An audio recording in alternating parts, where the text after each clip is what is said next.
This is the main bacteria which causes an chronic infection, और उस chronic infection को फिर आप क्या कहते हैं, टीबी या ट्यूबरकुलोसिस बोलते हैं, ठीक है जी। सो दिस माइकोबैक्टीरियम ट्यूबरकुलोसिस, इसके अलावा भी माइकोबैक्टीरियम होते हैं। So mycobacterium basically are too much in numbers, है माइकोबैक्टीरियम ट्यूबरकुलोसिस है। इसी तरह आपके पास और भी है जिसको आप बस इसके अलावा होते हैं जो कि टीबी नहीं करते, माइकोबैक्टीरिया होते हैं लेकिन वो टीबी कॉज नहीं करते। तो उनमें आपके पास कौन से आते हैं, उनमें आपके पास आता है जी माइकोबैक्टीरियम एवियम, ठीक है। एवियम आपके पास एक और है, इसी तरह एक और है, इसका नाम है जी माइकोबैक्टीरियम चिलोनी, ठीक है, ये आपके पास एक और है। और इसके अलावा आपके पास एक और है, सबसे ज्यादा मेरे ख्याल में वो इंपॉर्टेंट है, और वो आपके पास है माइकोबैक्टीरियम लेप्री, ठीक है। लेप्रोसी का नाम आपने सुना होगा, वेरी इंपॉर्टेंट, और लेप्रोसी के साथ ये टीबी इंफेक्शन वाली, ठीक है जी। So these are all the mycobacteria. हम इसमें सब की बात नहीं करेंगे, we will talk mostly about the infectious tuberculosis, mycobacterium tuberculosis, and we will study about the mycobacterium leprae, ठीक है जी। These both are the main focus of this chapter, ठीक है जी। सो बिफोर स्टार्टिंग, जैसे मैंने कहा कि हम थोड़ा सा माइकोबैक्टीरियम के स्ट्रक्चर की बात करते हैं। तो माइकोबैक्टीरिया जो आपके पास है, इसका स्ट्रक्चर ऐसे होता है कि इसमें आपके पास ये सेल वॉल होता है, and this is the cell membrane, ठीक है, sorry, this is the cell wall and this is the cell membrane. इस cell membrane and cell wall, इस सेल वॉल में एक एडिशन होता है इसका, ठीक है। इसका सेल वॉल में एक और चीज होती है जो कि बाकियों में नहीं होती, और वो क्या चीज होती है, यहाँ पर आपके पास ये सेल वॉल जो बना होता है, इसमें एक इंपॉर्टेंट चीज होती है जिसको आप कहते हैं माइकोलिक एसिड बोलते हैं। This mycolic acid is an important substituent in the production of this cell wall, ठीक है जी। तो आप माइकोलिक एसिड कहेंगे कि जी mycolic acid is the thing which is making the cell wall, ठीक है जी। ये एक तो आपके पास माइकोलिक एसिड आपने नहीं भूलना, ठीक है जी, mycolic acid is very much important. और एक आपके पास एक दूसरी चीज होती है जिसको आप एराबिनोसाइल ट्रांसफरेज एंजाइम के थ्रू एक एराबिनोज एक कंपाउंड बनता है, ठीक है। तो वो चीज बनती है माइकोलिक एसिड, एंड अब मुझे उसका पूरा नाम नहीं आता, एरेबिनोज इस तरह कुछ है, ठीक है। ये बुक से जरा देख लें, ये आपके पास एक दो इंपॉर्टेंट कंटेंट्स हैं। हम जब टीबी की ड्रग्स पढ़ेंगे तो टीबी की ड्रग्स में आपके पास एक मोस्टली आपके पास जो ड्रग्स होती हैं वो माइकोलिक एसिड की सिंथेसिस को ब्लॉक करती हैं, ठीक है। जब माइकोलिक एसिड ब्लॉक हो जाएगा तो सेल वॉल की इनहिबिशन हो जाएगी और टीबी मर जाएगा। और एक दो ऐसी ड्रग्स हैं जो कि एरेबिनोज की जो ये एरेबिनोज है, ये एरेबिनाइल है, इस कंपाउंड की जो क्या करेगा, इनहिबिशन करेगा। तो इन दोनों के जरिए आप क्या करते हो, किलिंग करते हो ऑफ द माइकोबैक्टीरिया, ठीक है जी। अब माइकोबैक्टीरिया आपके पास सारे का सारा, जैसे मैंने कहा, फोकस नहीं है हमारा, हम इसमें क्या करते हैं, हम टीबी इंफेक्शन पढ़ते हैं, ठीक है जी। तो टीबी आप क्या करते हैं, how do you define TB tuberculosis? Tuberculosis is a chronic infectious diseases. ये आपके पास क्या है, it is a chronic infectious diseases caused by what? Chronic infectious disease caused by mycobacterium tuberculosis, ठीक है जी। ये आपके पास किसकी कहानी है, टीबी की कहानी है। टीबी के बारे में आपने याद रखना, ठीक है जी। जब आप इन्फेक्शन के बारे में पढ़ लेते हैं कि what is TB and how and what organism is causing this TB, तो फिर टीबी की स्पेसिफिसिटी के बारे में थोड़ा सा पढ़ लें। टीबी की स्पेसिफिसिटी ये है कि आपके पास जब भी इन्फेक्शन करता है, जिसको आप टीबी इन्फेक्शन बोलते हैं, उसमें आपके पास एक खास किस्म का लीजन बनता है, and that lesion is what, that lesion is known as granulomatous. Granulomatous, एक मिनट, लीजन, ठीक है। ग्रेनुलोमेटस लीजन में क्या होता है, आपके पास एक ग्रेनुलोमा बनता है, क्या बनता है, ग्रेन्युलोमा बनता है, ठीक है। अब ग्रेनुलोमा क्या होता है आपके पास, ग्रेनुलोमा आपके पास बेसिकली आपका जो वो होते हैं, आपके सेल्स होते हैं, दे डाई, ठीक है। बीच में सेल्स मर जाते हैं जो कि आपके पास नेक्रोसिस कर जाते हैं, नेक्रोटिक टिश्यूज होते हैं, ठीक है। इसी नेक्रोटिक टिश्यू को फिर कवर करने के लिए बाहर से आती हैं आपके पास, और आपके जो इम्यून सेल्स होते हैं वो कवर करने के लिए आते हैं। तो जब आपके पास अंदर नेक्रोसिस हो और बाहर से उसको आपके इम्यून सेल्स कवर करते हो, तो इसको आप क्या कहते हैं, इसको आप ग्रेनुलोमा बोलते हैं। एंड दिस ग्रेनुलोमा, जब आपके पास ये ग्रेनुलोमा हो जाता है, इस किस्म के लीजन को आप ग्रेनुलोमेटस लीजन बोलते हैं। अब आपके पास, जैसे मैंने कहा, ये क्या है, ये आपके पास इम्यून सेल्स हैं, ठीक है, जो कि कवर कर रहे हैं, और अंदर जो चीज पड़ी हुई है वो क्या है, अंदर आपके पास जो चीज पड़ी हुई है, दैट इज नेक्रोसिस। इस नेक्रोसिस को आप एक खास किस्म का नेक्रोसिस बोलते हैं। This necrosis is known as caseous necrosis, ठीक है। केशियस, आई डोंट नो कि मैंने स्पेलिंग ठीक लिखा है या नहीं, केशियस नेक्रोसिस कहते हैं, ठीक है। अब केशियस नेक्रोसिस का क्या मतलब होता है, केशियस नेक्रोसिस का मतलब ये होता है कि नेक्रोसिस व्हिच इज चीज लाइक, ठीक है, चीज लाइक येलोविश चीज। तो आपने देखा होगा चीज क्या होता है जी, यू हैव सीन द चीज, चीज का जो कलर होता है it is yellow in colour, और एक खास किस्म का चीजी चीजी वो होता है जो लुक देता है, वो चीजी किस्म का इसका नेक्रोसिस होता है, ठीक है। अब जब हम ड्रग्स की तरफ जाएंगे तो देखें, आपके पास जो टीबी इन्फेक्शन होता है इसको बड़े मुख्तलिफ तरीके से ट्रीट, वैसे ये हमने पढ़ना बाद में था, लेकिन आपके पास दो किस्म के टीबी इन्फेक्शन होते हैं, ठीक है। एक आपके पास जो टीबी होता है वो आपके पास टीबी इन्फेक्शन, इसमें दो किस्म, एक आपके पास वो टीबी इन्फेक्शन होता है विच इज एक्टिव, ठीक है, बंदे को साइन सिम्टम्स आते होते हैं। एक आपके पास वो टीबी है जो कि बंदे के जिस्म में पड़ा हो, the bacteria is inside the body but the patient does not have sign symptoms, तो उसको आप क्या कहते हैं, उसको आप लेटेंट या inactive, you call it latent और इनएक्टिव टीबी इन्फेक्शन, ठीक है जी। आपने इसकी ट्रीटमेंट किस तरह करनी है, दो तरीके से, ठीक है।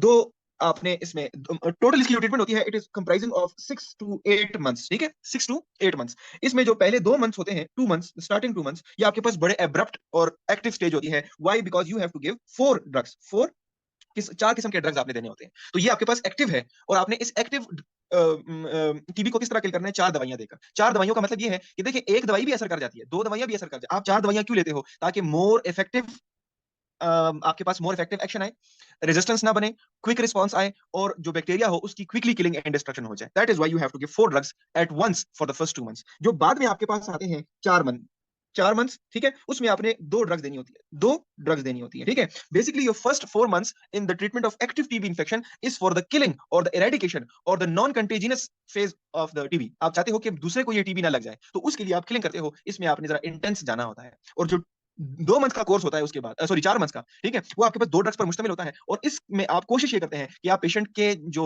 लेटेंट फेज है, मतलब जो बचे कुचे बैक्टीरिया है, वो भी बॉडी से निकाल दे। दैट इज व्हाई ये आपके पास थोड़ा सा इंटेंस स्टेज नहीं होती, थोड़ी सी क्या कहते हैं लेस। तो लेटेंट टीबी इन्फेक्शन में आप क्या देते हैं? इसमें आप सिर्फ मोनोथेरेपी देते हैं। Usually you treated with monotherapy. Monotherapy का मतलब ये है कि आप एक ही ड्रग देते हैं, और उस एक ड्रग में मोस्ट प्रोबेबली आप आइसो नाइजेड लेते हैं, ठीक है जी, आइसोनाइजेड देते हैं। आइसोनाइजेड आप देते हैं, और ये जो कोर्स होता है आपका, it comprises of 9 months. 9 months में आपने एक ही ड्रग देनी है। डेली भी दे सकते हैं, और हफ्ते में 3 दवाइयां भी एक साथ दे सकते हैं, या मंथ में फिर आपने 12 दवाइयां देनी है, ठीक है, 12 टैबलेट्स एट मंथली, या डेली या वीकली या मंथली आप ट्रीटमेंट कर सकते हैं, ठीक है जी। This is how you treat 2 kinds of TB.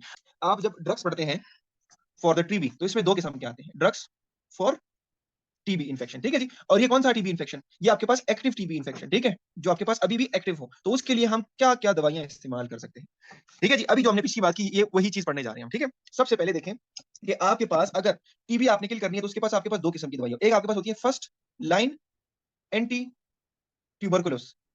First line anti tuberculous का मतलब ये है कि वो ड्रग जो कि आप सबसे पहले देते हैं, पहले वो ये वाली ड्रग्स आती है। उसमें आपके पास 4 ड्रग्स आती है, ठीक है। 4 भी नहीं आती, 5वीं भी आती है, लेकिन माना ये जाता है, पढ़ा ये जाता है कि 4 ही हैं, तो 5वीं भी हम पढ़ते हैं, खैर। लेकिन इसको हम फर्स्ट लाइन क्यों कहते हैं? बिकॉज ये आपके पास ज्यादातर चीप होती है, कम प्राइस की होती है, ठीक है। एक तो ये चीप होती है, दूसरी ये टीबी में बड़ी इफेक्टिव होती है, और तीसरी चीज ये कि आपके पास इसका टॉक्सिसिटी बड़ा कम होता है। तो टॉक्सिसिटी इज लेस टॉक्सिसिटी। तो लेस टॉक्सिसिटी की वजह से, मोर इफेक्टिविटी की वजह से, एफिकेसी की वजह से, और चीप होने की वजह से आप इसको first line anti tuberculosis drugs मानते हैं। इसमें अभी आपके पास जो ड्रग्स आती हैं, वो कौन सी आती हैं?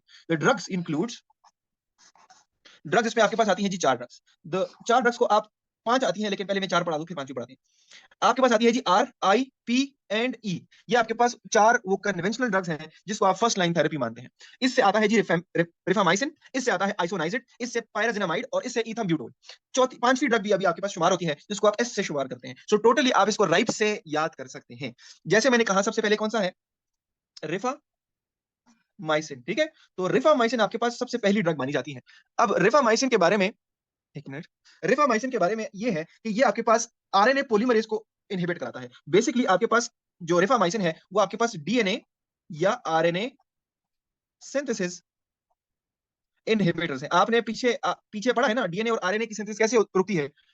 आरएनए, पहले डीएनए होता है, फिर उससे आरएनए बनता है, और फिर आरएनए से प्रोटीन्स बनते हैं, ऐसे ही है ना। तो अगर मैं कहता हूं कि डीएनए और RNA synthesis inhibitors, it means कि मैं न्यूक्लिक एसिड की सिंथेसिस को रोक रहा हूं, और न्यूक्लिक एसिड नहीं होंगे तो आगे प्रोटीन नहीं बनेगा, और आपके पास आगे जो बैक्टीरिया है वो ग्रो नहीं करेगा। तो ये आपके पास जो रिफामाइसिन है, ये बेसिकली आपके पास डीएनए आरएनए सिंथेसिस के इनहिबिटर्स हैं। और वो क्यों है? क्योंकि आपके पास ये जो होते हैं, ये आपके पास इनहिबिट करता है किस चीज को? It inhibit the RNA polymerase. RNA polymerase वो है जो कि डीएनए से आरएनए को बनाता है। जब डीएनए से आरएनए ही नहीं बनेगा, डीएनए आरएनए पॉलीमरेज की इनहिबिशन से, तो आपके पास आगे बैक्टीरिया ग्रो भी नहीं कर सकेगा, ठीक है जी। अब आपके पास ये जो रिफामाइसिन है, इसका मैकेनिज्म ऑफ एक्शन तो आपको पहले भी पता है, मैंने अभी फिर बता दिया, ठीक है।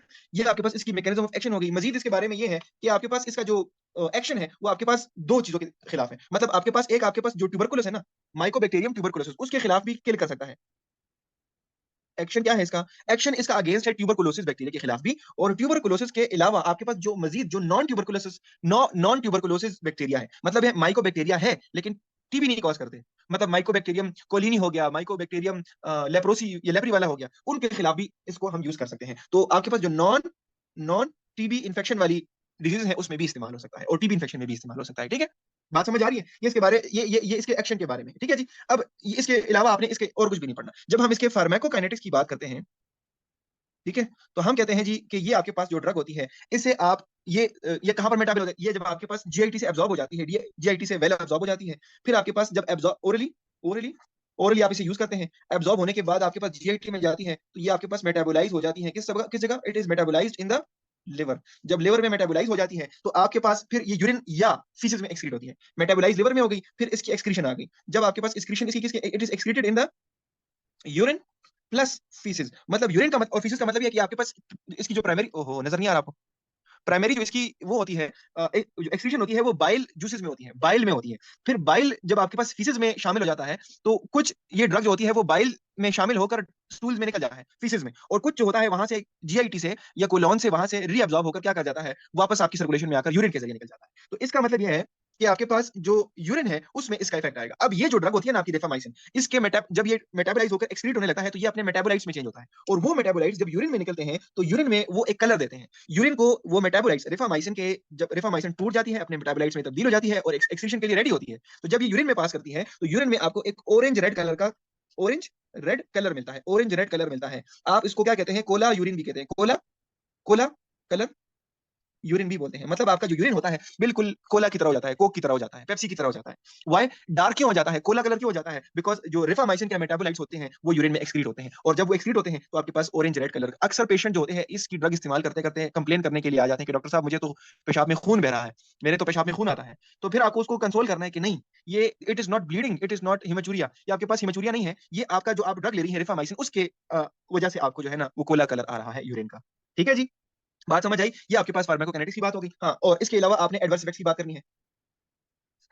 तो एडवर्स इफेक्ट्स इसके क्या होंगे, देखें एडवर्स इफेक्ट सबसे बात ये है कि it is metabolise in the liver, तो हेपेटोटॉक्सिसिटी कर सकता है, हेपेटोटॉक्सिसिटी कर सकता है, ठीक है, because it is toxic to the liver, और इसकी जो वो होती है मेटाबोलाइजिंग होती है वो लिवर में होती है। तो हेपेटोटॉक्सिसिटी या हेपेटाइटिस के केसेस बहुत आते हैं रेफामाइसिन के साथ। अक्सर एलएफटीज और आरएफटीज जब आप करते हैं टीबी के पेशेंट में जो ये ड्रग लेते हो उनके एलएफटीज और आरएफ सॉरी एलएफटीज सॉरी एलएफटीज एलएफटीज वो आपके पास रेज नजर आते हैं। जब वो रेज नजर आते हैं तो आपने घबराना नहीं है, वो कोई और हेपेटाइटिस नहीं है, वो सिर्फ रेफामाइसिन इंड्यूस्ड हेपेटाइटिस होती है, ठीक है जी, विच इज टेम्पररी, और रेफामाइसिन के स्टॉपेज की वजह से वो जॉन्डिस भी खत्म हो जाता है, वो हेपेटाइटिस भी खत्म हो जाता है। तो हेपेटोटॉक्सिसिटी है आपके पास। दूसरी आपके पास ये है कि आपको फ्लू की तरह का सिंड्रोम करता है, फ्लू की तरह का सिंड्रोम करता है, ठीक है जी, नॉन रिलेटिव सा है बट होता है इसके साथ, ठीक है, फ्लू लाइक सिंड्रोम होता है। और एक और चीज है जो बड़ी ही ना समझने वाली है कि अनवांटेड प्रेगनेंसीज हो जाती है, अनवांटेड प्रेगनेंसीज भी होती हैं खासतौर पे फीमेल्स में। इसका मतलब यह है कि आप नहीं चाहते हो, आप ऑलरेडी एक क्या कह रहे हो, आप ऑलरेडी एक ओरल कंट्रासेप्टिव पिल पे होते हो, मतलब आप कंट्रासेप्टिव यूज करते हैं, लेकिन उसके बाद भी आपको जो है ना ये जो प्रेगनेंसी होती है वो इंड्यूस हो जाती है। तो आप सोचते हो कि हमने तो कंट्रासेप्टिव यूज किए थे, हमने बैरियर मेथड यूज किया था, लेकिन फिर भी मुझे प्रेगनेंसी हुई है किस तरह, दवाइयां लेने के बावजूद मुझे प्रेगनेंसी कैसे हुई? तो वो उसकी वजह रिफामाइसिन हो सकती है। रिफामाइसिन आपके पास अनवांटेड प्रेगनेंसीज के साथ एसोसिएट की जाती है, ठीक है जी। ये आपके पास पहली ड्रग हो गई किस चीज में, for the treatment of tuberculosis, और फर्स्ट लाइन ड्रग्स में आपके पास रिफामाइसिन पहले नंबर पे, ठीक है जी। Now we move to the second one, नाइआसिड, ठीक है। आइसोनाइजिड को आप इन शॉर्ट आईएनएच भी लिखते हैं, ठीक है।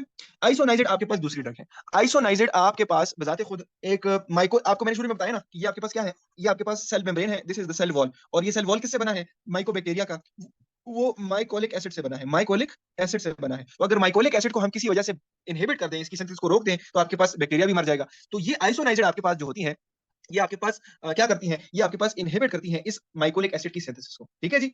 तो और इसका ये बेसिकली आपके पास एक प्रो ड्रग होती है। प्रो ड्रग का मतलब ये है कि ये इनएक्टिव फॉर्म में होती है। प्रो ड्रग आपके पास होती है, ये जब आपके पास जाती है पेट में तो आपके पेट में जाकर ये एब्जॉर्ब हो जाती है, तब भी इनएक्टिव होती है। फिर ये जाती है आपके पास बैक्टीरिया के पास। अब बैक्टीरिया के पास क्या होता है, बैक्टीरिया के पास वहां पर एक एंजाइम होता है जिसको आप क्या कहते हैं, कैट जी एंजाइम, कैट जी एंजाइम, ये बैक्टीरिया के पास होता है। जब ये ड्रग बैक्टीरिया के पास नहीं पहुंचती तो ये इनएक्टिव होती है। जब ये बैक्टीरिया के पास पहुंच जाती है तो इस कैट जी की वजह से ये आइसोनाइजिड चेंज हो जाता है एक्टिव फॉर्म में, और फिर आप इसको प्रो ड्रग नहीं बोलते बल्कि एक एक्टिव ड्रग बोलते हैं। तो इसकी जो एक्टिवेशन है, एक्टिव होने में कौन किरदार अदा कर रहा है, कि बैक्टीरिया खुद इसको एक्टिव होने में किरदार अदा करता है। आइसोनाइजिड इज अ प्रो ड्रग। जब इसको लेते हैं आप तो बैक्टीरिया के अंदर कैट जी एंजाइम होता है, उस कैट जी एंजाइम की वजह से इसकी क्या हो जाती है, एक्टिवेशन हो जाती है, और आइसोनाइजिड प्रो ड्रग से एक्टिव ड्रग में कन्वर्ट हो जाता है, ठीक है जी।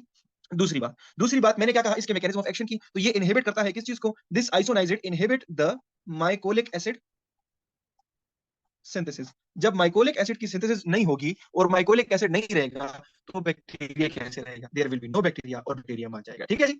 अब आपके पास इसका जो स्पेक्ट्रम होता है वो क्या होता है, मतलब आपके पास ये जैसे मैंने कहा कि दो किस्म के टीबी होते हैं, एक आपके पास एक एक्टिव टीबी होता है, एक लेटेंट टीबी होता है। लेटेंट टीबी का मतलब ये है कि साइन सिम्टम नहीं है। तो अगर किसी को मैंने कहा प्रोफिलेक्टिकली आप देते हैं, मतलब फ्यूचर में आप उसको टीबी ना होने, मतलब उसके ब्लड में डिटेक्ट हो गया है टीबी लेकिन उसे टीबी महसूस नहीं होता, तो हो सकता है ना कि उसे फ्यूचर में टीबी हो जाए, तो उसके फ्यूचर वाले टीबी को प्रोटेक्ट करने के लिए प्रोफिलेक्टिकली आप दे सकते हो। तो इट मींस कि it can kill active plus inactive TB, inactive TB, inactive TB या लेटेंट टीबी, ठीक है जी, दोनों में ये काम आ सकता है, ठीक है जी। दूसरा ये आपके पास जो जैसे मैंने कहा, ये आपके पास एक नेक्रोसिस होती है, और नेक्रोसिस के दरमियान आपके पास ये आपके पास ग्रेनुलोमा होता है, और ग्रेनुलोमा के अंदर आपके पास ये नेक्रोसिस होती है। तो ये आइसोनाइजेट, जिसे आप आईएनएच से लिखते हैं, ये उस ग्रेनुलोमा को भी जाके पहुंच सकता है और उस ग्रेनुलोमा को खत्म कर सकता है। इन्फेक्शन वहां पे जो नेक्रोसिस है, उस नेक्रोसिस को एरेडिकेट कर सकता है। जब आप इसके फार्माकोकाइनेटिक्स के बारे में पढ़ते हैं, फार्माकोकाइनेटिक्स के बारे में पढ़ते हैं, आप कहते हैं कि ये आपके पास पेनिट्रेट कर जाता है, it can penetrate CSF. CSF को ये पेनिट्रेट कर सकता है। देखें, सीएसएफ को पेनिट्रेट करने का मतलब ये है कि ये आपके पास मेनिंजाइटिस, टीबी मेनिंजाइटिस में भी काम आ सकता है। आपको पता है ना, टीबी आपके पास ट्रैवल करके, ब्लड में ट्रैवल करके मेनिंजिस तक पहुंच सकता है, और वो मेनिंजाइटिस कॉज कर सकता है। ब्रेन में लीजन कर सकता है, जिसे आप ग्रेनुलोमा बोलते हैं या ट्यूबरकुलोमा बोलते हैं, वहां पर भी ये काम कर सकता है। तो सीएसएफ में भी पेनिट्रेट कर सकता है, सीएसएफ के साथ ये प्लेसेंटा में भी ट्रैवल कर सकता है। ठीक है जी, it can also cross the placenta. इसकी जब मेटाबोलाइजिंग की बात होती है, तो हम कहते हैं it is metabolised in the liver, और इसकी जब एक्सक्रीशन होती है, it is in the urine, urine में निकलता है। ठीक है जी। और इसके, जब जाहिर सी बात है, जब ये चीज पढ़ ली, फिर हम इसके एडवर्स इफेक्ट्स की तरफ आते हैं। अब आपको इस चीज से अंदाजा हो गया होगा कि अगर ये मेटाबोलाइज होता है लिवर में, तो लिवर को टॉक्सिसिटी दे सकता है कि नहीं दे सकता। लिवर के लिए ये हेपेटोटॉक्सिक हो सकता है, सुन भी हेपेटोटॉक्सिक। इसके अलावा आपके पास ये पेरिफेरल न्यूरोपैथी करता है, पेरिफेरल न्यूरोपैथी करता है। उसकी वजह यह है कि ये विटामिन बी 6 की डेफिशिएंसी कर देता है। जब विटामिन बी 6 की डेफिशिएंसी हो जाए, तो आपके नर्व्स जो होते हैं वो वीक हो जाते हैं, एंड दे कॉज पेन। तो पेरिफेरल न्यूरोपैथी उसकी वजह से हो सकती है। इसके अलावा लॉन्ग टर्म यूजेज में एसएलई, सिस्टेमिक लूपस एरिथमेटोसिस भी हो सकता है। ठीक है जी। तो ये इसका आइसोनाइजेट की कहानी है। आपको इतना ही याद करना है, ज्यादा नहीं याद करना। Isoniazid is the second drug in the first line therapy of the treatment of the active TB. ये सारी कहानी है। आगे चले हम। अब आपके पास जो थर्ड ड्रग आती है इन द फर्स्ट लाइन थेरेपी, वो आपके पास आती है जी पायराजिनामाइड। पायराजिनामाइड ड्रग, पायराजिनामाइड आपके पास एक ऐसी ड्रग है जो कि आपके पास इनहिबिट करती है सेल वॉल की सिंथेसिस को। जैसे मैंने कहा कि सेल वॉल में आपके पास माइकोलिक एसिड होता है, इसके अलावा भी एक कंपाउंड होता है जिसको मैंने शुरू में कहा था एरेबिनोज, कोई एंजाइम, कोई कंपाउंड है इस तरह, एरेबिनोजाइड है कि पता नहीं कौन सी चीज है। ठीक है, तो बेसिकली मतलब ये है कि सेल वॉल है, ठीक है, और उसमें आपके पास एक एंजाइम होता है जिसको आप एरेबिनोजाइल ट्रांसफरेज एंजाइम बोलते हैं। ठीक है, एरेबिनोजाइल ट्रांसफरेज क्या करता है, वो एरेबिनोइक एसिड होता है या कोई चीज होती है, जरा कंफर्म कर ले, मैं बार बार कंफ्यूज हो रहा हूँ उसमें। एरेबिनोइक एसिड को बनाता है, और वो आपके पास क्या होती है, वो सेल वॉल की बड़ी इंपॉर्टेंट पार्ट होता है। पायराजिनामाइड क्या करता है, ये आपके पास इनहिबिट करता है, पायराजिनामाइड आपके पास इनहिबिट करता है इस एरेबिनोजाइल ट्रांसफरेज को। This inhibit arabinosyl transferase enzyme. जब आपके पास एरेबिनोजाइल ट्रांसफरेज हो जाएगा, तो इसका मतलब ये है, thus inhibits what, inhibits mycobacterial cell wall synthesis. तो सेल वॉल सिंथेसिस का चक्कर है सारा। सेल वॉल की सिंथेसिस हो रही है एरेबिनोजाइल ट्रांसफरेज एंजाइम की इनहिबिशन से। जब आपके पास ये एरेबिनोजाइल इनहिबिट हो जाएगा, आपके पास ये इनहिबिट होने से एरेबिनोइक एसिड नहीं बनाता, जो भी नाम है, वो चीज नहीं बनेगी, तो सेल वॉल नहीं बनेगा, और सेल वॉल नहीं बनेगा तो ultimately the cell will die. ये पायराजिनामाइड का काम। पायराजिनामाइड आपके पास इस तरह एक्शन करता है अगेंस्ट द टीबी बैक्टीरिया। ये इतनी सी बात आपने याद रखनी है। ठीक है जी। दूसरी, डायरेक्टली हम इसकी जो है ना फार्माकोकाइनेटिक्स की बात करते हैं। फार्माकोकाइनेटिक्स का ये है कि आप कहते हैं कि जी it can penetrate, this can penetrate the blood brain barrier. Blood brain barrier को क्रॉस करने का मतलब ये है कि इट मींस कि आपके पास it can be used in meningitis. तो मेनिंजिस का अगर आपके पास हो जाए इन्फ्लेमेशन, उसमें आप इसको यूज कर सकते हैं, पायराजिनामाइड को। मेनिंजाइटिस में भी इस्तेमाल कर सकते हैं, और टीबी की वजह से अगर ब्रेन में लीजन हो जाए, जिसको आप क्या कहते हैं, ट्यूबरकुलोमा कहते हैं, ट्यूबरक्यूलोमा कहते हैं, तो ट्यूबरकुलोमा की ट्रीटमेंट में भी इसको आप यूज कर सकते हैं। ठीक है जी। ये आपके पास इसके फार्माकोकाइनेटिक्स की बात है। इसके अलावा आप फार्माकोकाइनेटिक्स के बारे में और कह सकते हैं कि ये ब्लड ब्रेन बैरियर के अलावा सीएसएफ में भी जा सकता है, ठीक है, और प्लेसेंटा में भी जा सकता है, बॉडी के जितने मेम्ब्रेन है सबको क्रॉस कर सकता है। ठीक है जी, it can cross all the membrane layer. अब आती है इसके एडवर्स इफेक्ट्स की। इसमें इतनी डिटेल नहीं है, ठीक है, you just have to know the drug. Adverse effects की बात करते हैं। एडवर्स इफेक्ट्स इसकी सबसे पहले ये है कि ये आपके ऑप्टिक न्यूराइटिस करता है, ऑप्टिक न्यूराइटिस। ऑप्टिक नर्व जो होती है उसकी इन्फ्लेमेशन करता है। देखिए, पायराजिनामाइड जो है ना, ये खास तौर पे अक्सर लोग कहते हैं जी मैंने आपसे दवाई ली है और मैं घर जाके ऐसे लग रहा है जैसे मैं अंधा हो गया। तो ये अंधा होना जो है ना, ये आपके पास ऑप्टिक न्यूराइटिस है। पैराजिनामाइड के साथ अंधा होना हो सकता है। मोस्ट ऑफ द पीपल आपके पास एक्सपीरियंस करते हैं इस चीज को कि जी हमें कुछ नजर नहीं आता। और कैसे नजर नहीं आता, इसके नजर ना आने की भी एक खास होती है। ऑप्टिक न्यूराइटिस हो जाता है, और ये ऐसे न्यूराइटिस हो जाता है कि आपके पास पेशेंट जो होता है वो रेड चीज को और ग्रीन चीज को डिस्क्रिमिनेट नहीं कर सकता। तो रेड और ग्रीन के अंदर जो डिस्क्रिमिनेशन हो जाती है, वो आपके पास खत्म हो जाती है, डिस्क्रिमिनेशन स्टॉप हो जाती है। जब आप रेड चीज को देखते हैं आप कह नहीं सकते कि ये रेड है, आप ग्रीन चीज को कहते हैं आप कह नहीं सकते कि ये ग्रीन है। तो ये आपस ये पैराजिनामाइड के साथ बड़ी बड़ी इंपॉर्टेंट सी चीज है, ठीक है जी। इसके अलावा जो एडवर्स इफेक्ट्स है उसमें एक और चीज है, वो है आपके पास अपना हाइपर यूरिसीमिया। मतलब आपके पास जो यूरिक एसिड होता है वो आपके पास ब्लड में ज्यादा हो जाता है। यूरिक एसिड के ज्यादा होने की वजह होती है, देखिए आपके पास जो वो होता है, जो पायरेसिनामाइड होता है, ये यूरिन में एक्सक्रीट होता है और इसी के साथ आपका यूरिक एसिड भी यूरिन में एक्सक्रीट होता है। तो एक ही वक्त पे देखिए ये आपके पास क्या है, ये आपके पास ग्लोमेरुलस है। अब यहाँ से यूरिक एसिड भी एक्सक्रीट हो रहा है और यहाँ से आपके पास ये पायरेसिनामाइड है, ये भी एक्सक्रीट हो रहा है। तो दोनों एक साथ में एक्सक्रीट हो जाते हैं, एक्सक्रीट होना चाहते हैं। तो ये अगर पायरेसिनामाइड एक्सक्रीट हो गई तो यूरिक एसिड की एक्सक्रीशन रुक जाएगी। पायरेसिनामाइड अगर ज्यादा एक्सक्रीट हो रहा है, यहाँ से निकल रहा है, इसका मतलब है कि यूरिक एसिड कम एक्सक्रीट हो रहा है, बिकॉज एक वक्त पे दोनों एक्सक्रीट नहीं हो सकते। तो पायरेसिनामाइड जो बंदा लेता है, जाहिर सी बात है वो यूज करेगा पायरेसिनामाइड, तो पायरेसिनामाइड को एक्सक्रीट भी कराएगा। जब उसकी एक्सक्रीशन होती है उसकी वजह से यूरिक एसिड नॉर्मली जो एक्सक्रीट हो रहा था वो नहीं एक्सक्रीट हो पा रहा, तो आपको यूरिक एसिड की क्या हो जाती है, ज्यादती हो जाती है, यूरिक एसिड आपका इंक्रीज कर जाता है। और इसकी इंक्रीज की वजह ये है कि आपके पास पैराजिनामाइड के साथ साथ एक्सक्रीट होता है, और पैराजिनामाइड जब कंपटीशन करता है यूरिक एसिड के साथ एक्सक्रीशन में, तो पायरेजिनामाइड जीत जाता है और यूरिक एसिड की एक्सक्रीशन नहीं हो पाती, जिसकी वजह से आपको हाइपर यूरिसीमिया हो जाता है। ठीक है जी, बात समझ आ रही है? हाइपर यूरिसीमिया और ऑप्टिक न्यूराइटिस, ये आपके पास दो चीजें हैं जो कि आपके पैराजिनामाइड के साथ इंक्लूडेड होती हैं। ठीक है जी, ये पैराजिनामाइड की सारी कहानी है। इसके अलावा आपने फोर्थ ड्रग इज ईथम ब्यूटोल। ईथम ब्यूटोल आपके पास क्या है? ईथम ब्यूटोल आपके पास, जैसे मैंने कहा कि ये आपके पास क्या करती है, एरेबिनोजाइल, जैसे मैंने पहले कहा कि एरेबिनोजाइल है, और इस एरेबिनोजाइल की क्या हो रही है, इस एरेबिनोजाइल की आप इनहिबिशन कर देते हैं। जब एरेबिनोजाइल नहीं होगा, एरेबिनोजाइल ट्रांसफरेज नहीं होगा, तो इसकी जब इनहिबिशन हो जाती है, इट मींस कि आपके पास जो सेल वॉल है वो क्या हो जाएगा, वो इनहिबिट हो जाएगा और आपके पास अल्टीमेटली डेथ हो जाएगी। तो ईथम्ब्यूटोल भी उसी मैकेनिज्म पे आ रहा है। ठीक है, सारी बात जो है ना वो सेल वॉल की इनहिबिशन के बारे में है। आप एरेबिनोजाइल ट्रांसफरेज को रोक दें, आप माइकोलिक एसिड की ट्रांसफर की जो सिंथेसिस है उसको रोक दें, दोनों सूरतों में आपके पास सेल वॉल नहीं बनेगा। सेल वॉल नहीं बनेगा तो ultimately the bacteria will be dead soon. तो ये आपके पास ईथम्ब्यूटोल की कहानी है, इसमें भी मैकेनिज्म ऑफ एक्शन वही वाला है। ठीक है जी, ठीक है जी, ये इसका मैकेनिज्म ऑफ एक्शन है। खास इस चीज इसमें ये है कि आपके पास ये वही चीज कर सकता है। जब हम इसके फार्माकोकाइनेटिक्स की बात करते हैं, फार्माकोकाइनेटिक्स की बात करते हैं, तो हम कहते हैं जी जिस तरह पायरेजिनामाइड में हो रहा था कि आपके पास हेपेटोटॉक्सिसिटी हो सकती है। हेपेटोटॉक्सिसिटी बिकॉज ये मेटाबोलाइज आपके पास कहाँ पे होता है, मेटाबोलाइज आपके पास ये लिवर में होता है, तो फिर लिवर में हेपेटोटॉक्सिसिटी भी कर सकता है। और ये डोज डिपेंडेंट हेपेटोटॉक्सिसिटी होती है, मतलब ये जब इसकी आप डोज बढ़ाते हैं तो आपके पास हेपेटोटॉक्सिसिटी हो जाती है। ठीक है जी, इसी के साथ आपके पास इसमें ऑप्टिक न्यूराइटिस भी आ जाता है। ठीक है, बल्कि पायरेजिनामाइड से ज्यादा जो ऑप्टिक न्यूराइटिस का केस होता है, और रेड और ग्रीन में जो डिस्टिंग्विशिंग का वो मामला है, वो ज्यादा वो ईथम्ब्यूटोल में होता है और कम उसमें होता है। तो ये एडवांस इफेक्ट की मैं बात कर रहा हूँ ना।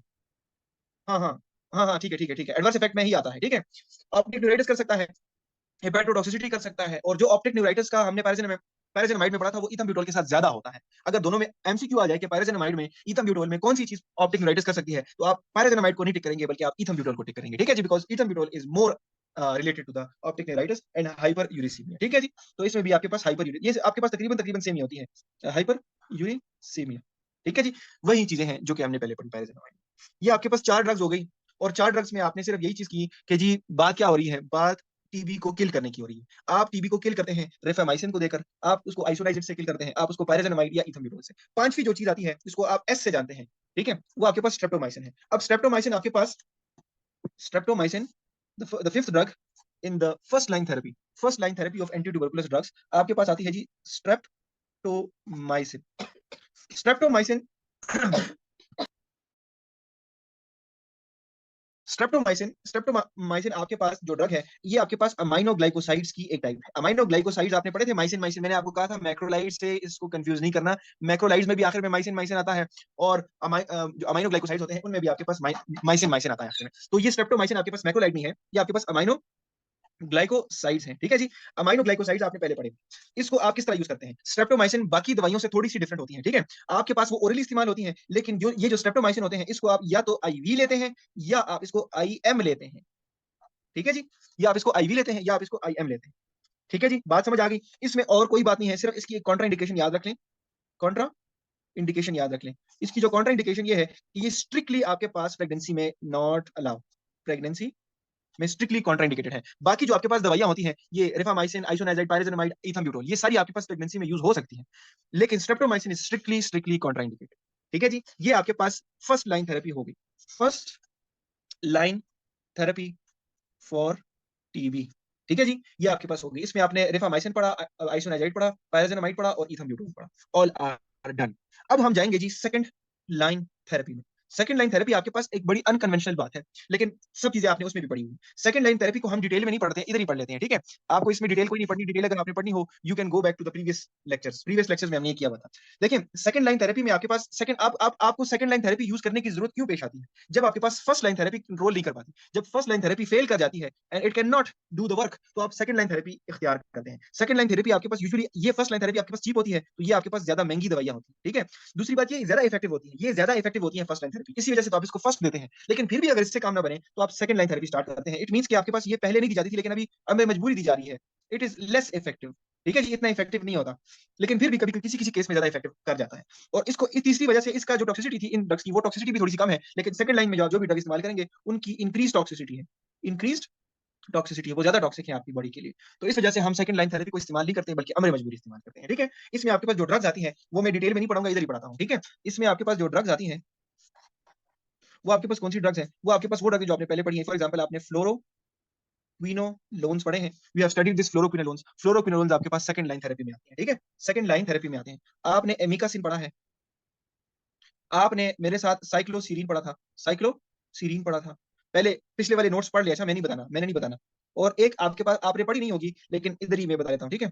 इसका नाम है इथियोनियोमाइड, इथायोनमाइड आपके पास बेसिकली जो रिफामाइसिन है, सॉरी आइसोनाइजिड है, उसका ही एक बाई है, लेकिन थोड़ा सा चेंज है और इसको आप लेते हैं, ठीक है जी। जैसे आइसोनाइजिड था इसी तरह ये है, लेकिन it is little bit different from isoniazid. ये आपके पास वो ड्रग्स हैं जो कि आप सेकंड लाइन थेरेपी में इस्तेमाल करते हैं। जब आपके पास फर्स्ट थेरेपी फेल हो जाए, it can not do the work, तो फिर आप सेकंड लाइन थेरेपी इस्तेमाल करते हैं, ठीक है जी। सेकंड लाइन थेरेपी को हम डिटेल में नहीं पढ़ेंगे, ठीक है, आपने पहले पढ़ा हुआ है। There is no need to study the second line therapy. एक मिनट जी, थोड़ा वेट कीजिए, just wait a minute Rashid ji. अभी जो हमने पढ़ना है, हमने अभी टीबी की ही मेडिसिन पढ़नी है, लेकिन अंडर डिफरेंट सर्कमस्टांसेस। आपकी बुक में शायद ये दिया गया है, लेकिन बड़े मिक्स तरीके से दिया हुआ है। We will draw it according to the condition, ठीक है। आपके पास मुख्तलिफ कंडीशन आती है। पेशेंट हर वक्त नॉर्मल नहीं होता और हर वक्त मेल भी नहीं होता। Patient can be female and she can be pregnant. कभी कभार ये हो सकता है कि आप नॉर्मल डोज देते हैं, कभी कभार नॉर्मल डोज पे काम नहीं होता, तो आप फिर क्यों हो जाता है, आप नॉर्मल डोज दे देते हो लेकिन वो काम नहीं करती, तो उसे आप मल्टी ड्रग रेजिस्टेंट टीबी कहते हैं, ड्रग रेजिस्टेंट टीबी। फिर मल्टी ड्रग का मतलब है कि एक दो पे काम नहीं करता, बाकियों पे काम करता है, कभी कभार सारों पे काम नहीं करता, ठीक है। और कभी कभी पेशेंट होता है वो इम्यूनो कम्प्रोमाइज होता है, जैसे एचआईवी में होता है। तो मुख्तलिफ कंडीशन आती हैं, उस कंडीशन के मुताबिक हमने पढ़नी है, ठीक है। तो इसको आप क्या कहते हैं, रेजिमेंट्स। रेजिमेंट्स का मतलब ये है डोज, डोज जो आप यूज करते हैं उसे आप रेजिमेंट कहते हैं, ठीक है। Regiments of treatment of TB, ठीक है जी। ये रेजिमेंट्स मुख्तलिफ कंडीशंस में होती हैं। सबसे पहले हमने एक कंडीशन पढ़नी है, फॉर एग्जांपल सबसे पहले नॉर्मल डोज पढ़ते हैं, ठीक है जी। The normal dose, normal course कह लें आप, ठीक है, बिकॉज टीबी का एक प्रॉपर कोर्स होता है। जस्ट मिनट, ठीक है, एक मिनट सब्र कीजिए। जब हम नॉर्मल कोर्स की बात करते हैं तो हम किसकी बात करते हैं, हम एक्टिव टीबी की बात करते हैं, ठीक है। नॉर्मल कोर्स जो होता है टीबी इन्फेक्शन में, वो आपके पास 6 महीने या 8 मंथ्स का होता है, ठीक है, जिस तरह हमने पहले बात की थी। इसमें आपके पास दो फेजेस आती हैं। मैंने आपको कहा था कि एक फेज होता है जिसे आप इंटेंसिव फेज कहते हैं। इंटेंसिव फेज में आप पेशेंट जो सॉरी बैक्टीरिया होता है उसको इंटेंसिवली किल करने की कोशिश करते हैं, जिस तरह आप एक अब्रप्ट जो होता है एनर्जी के साथ आते हैं। दूसरी आपके पास किलिंग के बाद जो सफाया होता है ना, उसको आप कंटिन्यूएशन फेज कहते हैं। तो continuation phase is the second phase. ये दो फेजेस पाई जाती हैं आपके नॉर्मल कोर्स में। इस दो कोर्स का मतलब ये है कि जो आपने इंटेंसिव फेज लेना है, शुरू में मैंने क्या कहा था कि 2 मंथ्स का होता है ये इंटेंसिव फेज, 2 मंथ्स, ठीक है जी, 2 मंथ्स या 4 मंथ्स, लेकिन अल्टीमेट मोस्टली 2 मंथ्स ही होते हैं। इसमें आपके पास जो ड्रग इस्तेमाल होती है वो 4 ड्रग्स इस्तेमाल होती है। और 4 ड्रग्स में आपके पास कौन सी, RIPE वाली ड्रग्स, रिफामाइसिन, आइसोनाइजाइड, पायरेजेनामाइड एंड इथम्ब्यूटोन। ये आपके पास 4 ड्रग्स इस्तेमाल होती है इंटेंसिव फेज में एट द सेम टाइम। जब आप इसको यूज करते हैं तो या तो आपने ये डेली लेनी है, ठीक है। अगर आप डेली लेते हैं तो आप इसको क्या कर लेते हैं, थ्राइस ले लेते हैं, हफ्ते में 3 दफा ले लेते हैं, डोजेज इंक्रीज करके, ठीक है जी। ये आपके पास इसकी डोजेज है। या मंथली आप इसको यूज करते हैं, लेकिन मंथली वाला नहीं इस्तेमाल किया जाता, या इसको डेली इस्तेमाल किया जाता है, या थ्राइस अ वीक इस्तेमाल किया जाता है। इसमें मकसद क्या होता है, आपको 2 मंथ्स का कोर्स करने का मकसद ये होता है कि आप क्या कर लें, आपका मकसद ये होता है कि आप kill most of the active bacteria, कि आप most of the active bacteria को किल कर लो। एक्टिव बैक्टीरिया जब किल हो जाता है, इसका मतलब है कि अब ये पेशेंट दूसरे को नुकसान नहीं पहुंचा सकता और खुद को भी नहीं पहुंचा सकता। लेकिन इसमें ये ऐसा है कि बैक्टीरिया अभी भी मौजूद होगा, मोस्ट ऑफ द बैक्टीरिया मर जाता है, लेकिन फिर भी लेटेंट बैक्टीरिया पड़ा होता है। तो वो लेटेंट बैक्टीरिया को किल करने के लिए फिर आपने 4 महीनों का या 4 से 6 महीनों का कोर्स मजीद करना पड़ता है, ठीक है। तो उसको आप क्या कहते हैं, उसे आप कंटिन्यूएशन फेज कहते हैं। ये 4 मंथ्स का होता है। इसमें आपके पास 4 दवाइयां नहीं इस्तेमाल होती, बल्कि सिर्फ 2 ड्रग्स इस्तेमाल होती हैं। ठीक है जी? और 2 ड्रग्स भी सिर्फ मेरे ख्याल में आपके पास रिफामाइसिन और आइसोनाइज़ेट सिर्फ इन्हीं का इस्तेमाल होता है। ठीक है जी? इसके साथ आप इसको ऐसे पढ़ लें कि आपने ये भी डेली लेनी है, ठीक है? या आपने ये थ्राइस अ वीक लेना है। ठीक है जी? और इसके मुतालिक ये है कि ये किलिंग नहीं करता एक्टिव बैक्टीरिया। आपने एक्टिव बैक्टीरिया ऑलरेडी 2 मंथ्स के कोर्स में मार दिया होगा। लेकिन अब कंटिन्यूएशन फेज़ है। आपका मकसद ये होगा कि आप क्या करते हैं, आप प्रिवेंट करते हैं, you want to prevent the relapse of the disease, कि डिजीज़ दोबारा कल को ना आ जाए। तो रिलैप्स को प्रिवेंट करने के लिए आप क्या करते हैं, आप ये 4 मंथ्स का कोर्स लेते हैं। इसमें आप मोस्टली 2 ड्रग्स इस्तेमाल करते हैं और ये आपके पास रिलैप्स को प्रिवेंट करता है इन द फ्यूचर। ये आपके पास एक नॉर्मल कोर्स है, जो कि हर टीबी इन्फेक्शन वाले मरीज़ ने करना होता है। ठीक है जी? इसके मुतालिक कोई क्वेश्चन है आपका? इसके मुतालिक कोई क्वेश्चन है आपका? अच्छा, ये आपके पास नॉर्मल कोर्स हो गया। अब जाते हैं जी कंडीशन की तरफ। अक्सर ये आपके पास हो जाता है कि आपके पास मल्टी ड्रग रेजिस्टेंट टीबी हो जाता है। मतलब आपके पास जो टीबी होता है, वो आपके ड्रग्स को रिस्पॉन्ड नहीं कर रहा। सारे ड्रग्स को नहीं, लेकिन 2 जो मोस्ट इंपोर्टेंट है ना, मोस्ट इंपोर्टेंट ड्रग्स, उनके खिलाफ काम करना स्टॉप हो गया। तो जो मोस्ट इंपोर्टेंट ड्रग्स काम नहीं करेंगी, तो जो लेस इंपोर्टेंट है, वो बेशक काम करें, लेकिन हमें तो मोस्ट इंपोर्टेंट वाली ड्रग का काम चाहिए। अगर उनमें इन जो है काम रुक जाए, मोस्ट इंपोर्टेंट ड्रग का मतलब ये है कि जब आपके पास पेशेंट होता है, वो क्या कर जाता है, उसमें रेजिस्टेंट आ जाए, patient has resistance against 2 important drugs, जिसमें आपके पास रिफामाइसिन एंड आइसोनाइजेट, जिसको आप आईएनएच से भी लिखते हैं। इन दोनों के खिलाफ अगर पेशेंट को रेजिस्टेंट आ जाए, बेशक बाकी जो 2 ड्रग्स हैं वो काम करते हो या ना करते हो, लेकिन इन दोनों की रेजिस्टेंस नहीं होनी चाहिए। अगर रिफामाइसिन एंड आइसोनाइजेट विद और विदाउट एनी अदर ड्रग, बेशक दूसरी कोई ड्रग रेजिस्टेंट हो या ना हो, लेकिन रिफामाइसिन एंड आइसोनाइजेट को नहीं होना चाहिए रेजिस्टेंट। अगर रिफामाइसिन और आइसोनाइजेट आपके पास रेजिस्टेंट हो गया, इसका मतलब है कि आपका बैक्टीरिया मल्टी ड्रग रेजिस्टेंट है। अब आप इसको फिर किल करने के लिए एक दूसरा तरीका इख्तियार करेंगे। ठीक है जी? इसको किल करने के लिए जो आप तरीका इख्तियार करते हैं, उसमें भी आपके पास 2 फेज आते हैं। एक आपके पास फेज आएगी जिसको आप इंटेंस फेज कहेंगे, ठीक है, जैसे हमने पहले पढ़ा था 1 मिनट। और दूसरी आपके पास फेज आएगी जिसको आप क्या कहते हैं, कंटिन्यूएशन फेज कहेंगे। ये 2 फेजेस आ सकती हैं, ठीक है? अब जैसे मैंने कहा इंटेंस फेज में आप क्या करते हैं, आप पेशेंट को मल्टी ड्रग है ना, रिफामाइसिन और आइसोनाइजेट काम नहीं कर रहे। तो आपने अगर रिफामाइसिन नहीं देने, आइसोनाइजेट देने, तो फिर आपने क्या करना है? आपने सेकंड लाइन ऑफ जो आपने सेकंड लाइन थेरेपी पढ़ी थी, वो फ्लोरोक्विनोलोन्स वाली, साइक्लोसिरीन वाली, वो सारी ड्रग्स, उसमें से आपने ड्रग उठा के देनी है। उसमें से आपने कोई भी ये दोनों छोड़ के, रिफामाइसिन एंड आइसोनाइजेट छोड़ के, पायराजिनामाइड और इथोम्यूटोल के साथ बाकी 4 ड्रग्स इस्तेमाल करके आपने 6 ड्रग्स पूरी करनी है, और इसमें आप 6 ड्रग्स देते हो एक साथ। आपका मकसद ये होता है कि अगर रिफामाइसिन और आइसोनाइजिन नहीं है, तो मैं ज्यादा ड्रग्स देकर क्या करूं, इंटेंस सिचुएशन में जाऊं और इसको किल कर दूं। 6 ड्रग्स इसमें इस्तेमाल की जाती है। आपके पास ये टोटल कोर्स जो होता है इंटेंस ड्यूरेशन का, वो आपके पास 6 टू 9 मंथ्स होता है। समझ आ रही है? अगर टीबी आपके पास रेजिस्टेंट हो गया, तो आपका कोर्स लंबा हो जाता है। 6 टू 9 मंथ्स आपने जाना है। 6 टू 9 मंथ्स तक हो जाएगा आपका इंटेंस फेज, और इसके बाद भी आपने करना है। इसके बाद आपने जो कंटिन्यूएशन फेज रखनी है, वो आपके पास 4 ड्रग्स की होगी। ठीक है? 2 आपके पास टीबी वाली जो फर्स्ट लाइन है, और 2 आपके पास सेकंड लाइन है। 4 ड्रग्स आपने इस्तेमाल करनी है, और ये वाला कोर्स आपने मजीद 18 मंथ्स के लिए करना है, 1.5 साल के लिए। तो टोटल आपका तकरीबन 2 साल से भी आपका 2 साल तकरीबन आप कोर्स करते हैं। ठीक है जी? अभी थोड़ी बहुत गाइडलाइंस चेंज हो गई होगी, लेकिन this is what the book says. ठीक है? 18 मंथ्स आपने टोटल फिर कंटिन्यूएशन फेज चलाना है। तो मल्टी ड्रग रेजिस्टेंट टीबी आपको मजीद तंग करता है। ये आपके पास कहानी होगी मल्टी ड्रग रेजिस्टेंट टीबी की। अब ये पढ़ने के बाद आप कहते हैं कि मल्टी ड्रग ना हो, एक्सटेंसिवली रेजिस्टेंट हो जाए। ठीक है? एक्सटेंसिवली रेजिस्टेंट का मतलब ये है कि पेशेंट जो होता है, वो आपके पास सिर्फ आइसोनाइजेट और रिफामाइसिन के खिलाफ रेजिस्टेंट ना हो, बल्कि बाकियों सारों से भी रेजिस्टेंट हो जाए। तो उसे आप मल्टी ड्रग रेजिस्टेंट नहीं कहते हैं, बल्कि एक्सटेंसिव ड्रग रेजिस्टेंस या रेजिस्टेंट टीबी बोलते हैं। ठीक है जी? इसमें आपके पास क्या आता है? इसमें ये आपके पास होता क्या है? पहले इसको डिफाइन कीजिए कि एक्सटेंसिव ड्रग रेजिस्टेंस आपके पास ये होता है, जब आपके पास पेशेंट रेजिस्टेंट हो जाए। किसके खिलाफ? रिफामाइसिन के खिलाफ भी, आइसोनाइजेट के खिलाफ भी। आपके पास ये और कौन सी ड्रग आती थी, फ्लोरोक्विनोलोन्स, जो आपने मल्टी ड्रग में दी थी, फ्लोरोक्विनोलोन्स के खिलाफ भी हो जाए, और स्ट्रेप्टोमाइसिन भी थे, तो स्ट्रेप्टोमाइसिन के खिलाफ भी। मतलब जितनी आपके पास ड्रग्स थी, सारों के खिलाफ रेजिस्टेंट हो गए। इसे आप क्या कहते हैं? Multi drug resistant TB. अब sorry, extensive drug resistant TB. Extensive को आप मुश्किल से ट्रीट करते हैं, यूजुअली ये काबू में नहीं आती। एक्सटेंसिव ड्रग रेजिस्टेंट का मतलब ये है कि आपने सारी ड्रग्स ट्राई कर ली, लेकिन कोई भी काम नहीं कर रही। इसका मतलब ये कि ये काबू में नहीं आ रही। अल्टीमेटली इस किस्म के पेशेंट्स में जो कंडीशन होती है, वो कंडीशन आपके पास फेटल कंडीशन होती है। Condition is fatal. मतलब अल्टीमेटली आपके पास पेशेंट जो होता है, वो डेथ की तरफ होता है, या नियर टू डेथ की तरफ जाता है। ठीक है जी? ये काबू में ना आने वाली दवाई वाली टीबी होती है, बिकॉज़ आपके पास जितने ऑप्शन होते हैं, आप सारे ट्राई कर लेते हैं, and there is no response of the patient. ठीक है जी? ये एक्सटेंसिव ड्रग रेजिस्टेंस की बात होगी। इसके बाद भी टीबी की कंडीशन आती है, और वो ज्यादातर कॉमन आती है, और ये आपके पास चौथी कंडीशन थी। तीसरी है चौथी? तीसरी। चौथी कंडीशन आपके पास आती है जी प्रेगनेंसी में, कि एक पेशेंट है, वो प्रेगनेंसी है उसको, there is pregnancy, and pregnancy with TB infection. अब इसका क्या करना है? देखिए, प्रेगनेंसी विद टीबी इन्फेक्शन का मतलब ये है कि आप इसमें वो दवाइयां नहीं दे सकते जो कि टीबी में कॉन्ट्राइंडिकेटेड। शुरू में मैंने आपको बताया था, जब मैं आपको RIPE और S पढ़ा रहा था, मैंने कहा कि स्ट्रेप्टोमाइसिन आपके पास ऐसी है which is strictly Contra indicated in pregnancy. इसका मतलब है कि आप प्रेगनेंसी में स्ट्रेप्टोमाइसिन नहीं दे सकते। बाकी you can use rifamycin, you can use isoniazid, you can use pyrazinamide and ethambutol. आपके प्रेगनेंसी विद टीबी इन्फेक्शन में आप सारी ड्रग इस्तेमाल कर सकते हैं बगैर स्ट्रेप्टोमाइसिन के। ठीक है जी, स्ट्रेप्टोमाइसिन इज स्ट्रिक्टली कॉन्ट्राइंडिकेटेड। इसके अलावा प्रेगनेंसी इंड्यूस्ड टीबी इन्फेक्शन में आपने कुछ भी नहीं पढ़ना। सेम यूजेज है, सेम कोर्स है, लेकिन स्ट्रेप्टोमाइसिन के बगैर। ठीक है जी।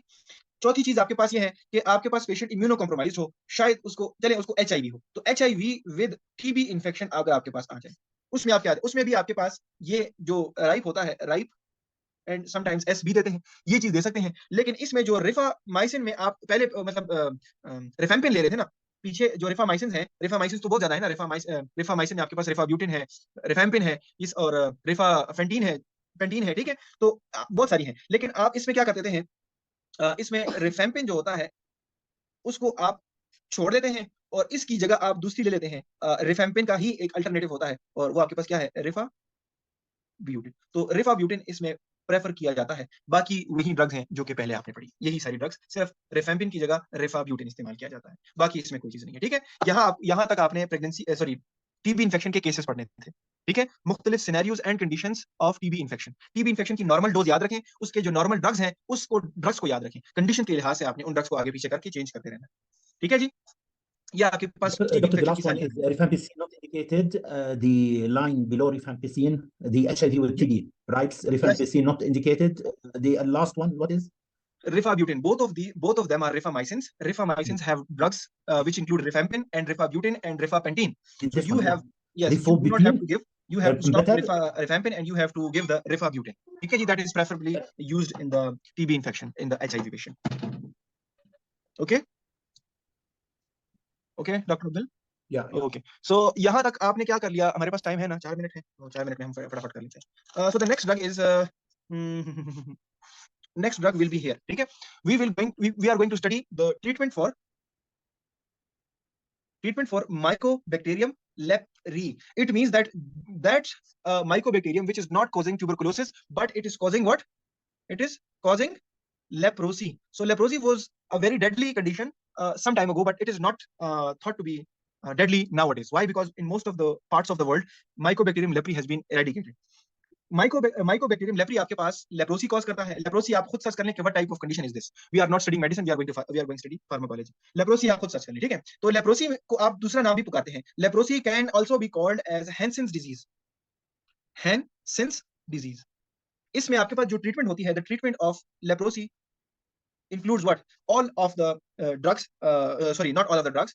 It has rifampin. रिफेम्पिन इस्तेमाल किया जाता है रिफामाइसिन में से। इसमें से एक और ड्रग है जी के आपके पास डेप्सोन है, dapsone is also used here, and the third drug which is clofazimine. These four drugs are used in the treatment of leprosy. Leprosy is not seen nowadays, but it can be, so we have to study the drugs.